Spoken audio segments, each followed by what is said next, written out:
Good morning, third grade. It is April 2nd, Thursday. We are going to go over your math test. Today is a math test. It is page 105, lesson 138.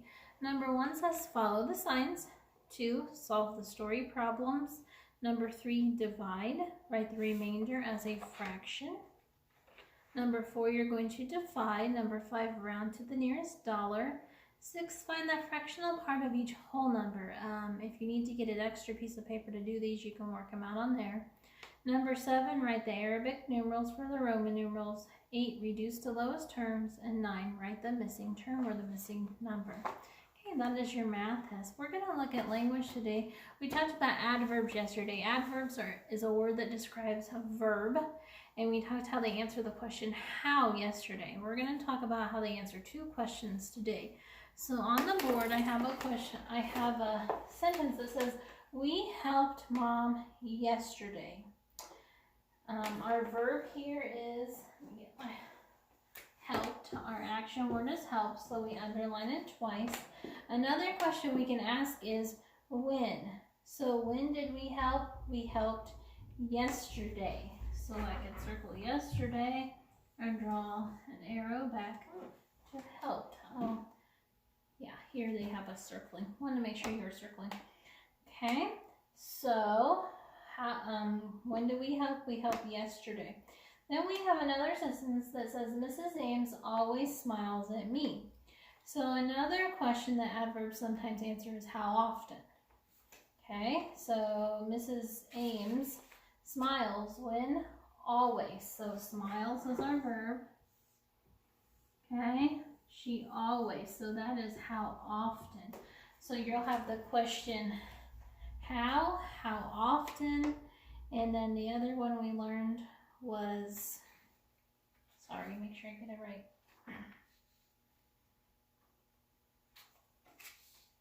Put my paper in wrong. I'm sorry, third graders. This has been a crazy week. All right, so the answer to the questions that adverbs answer is when, how often, and then yesterday we talked about how. Okay, so adverbs are words that describe verbs. Our adjectives describe nouns, adverbs describe verbs. Today is Thursday, so you will have 2 language papers, so make sure you do both papers. Page 157 says, an adverb is a word that describes a verb. Some adverbs tell when the action of the verb happened. Some adverbs tell how often the action of the verb happened. So it says, think A, look at the verb, circle the adverb that tells how, when, or how often. Draw a small arrow from each adverb to the verb it describes. Think B, draw a line from each verb to the adverb you think matches best. Then write C, write the kind of sentence using the red adverb. So declarative was slowly, imperative quietly, and exclamatory is now. So the word has to be used as an adverb. Okay? Page 158, think A says circle the correct adjective for each comparison. Remember B, use proofreader marks to insert commas, quotation marks, periods, and end punctuation marks. Then think C, write as many adjectives as you can think of for the noun friend, and think as many adverbs as you can for the verb walk. So adverbs for walk, adjectives for friend. Okay, let's look at your math page. You do have a math page today. It says number 1, finish the number web. So you have 18 and then you have different things to do around the web. Number 2, write the missing term. Number 3, a dwarf planet is a heavenly body that orbits the sun but does not have all the characteristics of a planet. Solve these problems and use the code to discover the names of the 5 dwarf planets. Remember to capitalize the first letter. All right, so you'll solve the problem and then the letter with that number, you'll put it in the puzzle. Okay, let's look at science. Part 4, we're going to talk about muscles today. Get my book. All right, you're on page 185 today. You're going to talk about some different muscles. Skeletal muscles are attached to bones by tendons. These muscles perform all the voluntary movements. Those that people can consciously control. Skeletal muscles are called striated muscles because the light and dark color of their long fibers makes them look striped. These muscles often work in pairs because they can pull but not push bones.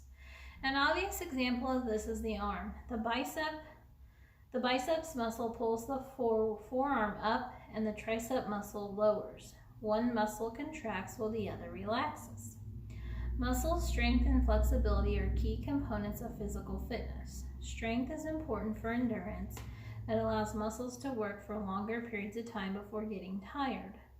Flexibility is important in preventing muscle and joint injuries. Most physical activities, such as sports or playing on the playground equipment, provide students, you guys, with opportunities to increase your muscle strength and flexibility. Okay, have you got those muscles working? I hope the last couple weeks you've been outside, you've run, you've been playing, maybe jump rope, those kind of things. Get those muscles working. It's a good time to get them working. I know you can't run around with your friends at school, so you can get them working with maybe your siblings. You can race, you can do some push-ups, you can do some sit-ups. Okay, so you're going to read about muscles today. I hope things are going well. Hope you're moving along. We'll see you on Friday.